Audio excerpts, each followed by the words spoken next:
Hey everyone, this is Dan Caruso, Sports Director here at Agency Access. Today we're going to go through a quick video of how to export a saved list from your account.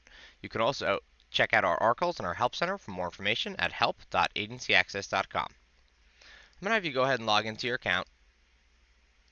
Once you do this, you will be brought to your dashboard. From your dashboard, you can go to lists using this button here. You can also use the icon and navigation bar on the left-hand side to go to lists as well. Once you're in your list section, you're going to be able to select multiple lists if you'd like, which you can download together. When you do that, it'll always remove duplicates for you.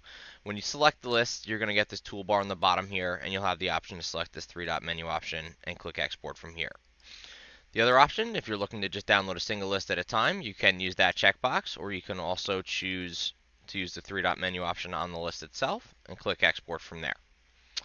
Now, once you go to export, it's going to ask you to agree to the terms and conditions. Basically, this is just stating that you're only going to use the list for yourself. You're not going to sell it or give it away to anybody. Just keeping in mind also that when you do export your lists, you may want to tag them if you're bringing them into a third-party service, so you do have the ability to remove them should you ever decide to cancel the subscription. So we're going to go ahead and click accept terms. And that's going to download a CSV file, which I'm going to open with Excel.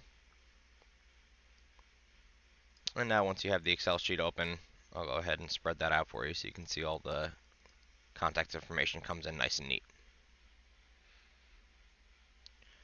Okay, so that's it for today, everybody. As mentioned earlier, should you have any further questions, please feel free to check out our Help Center at help.agencyaccess.com. Thank you.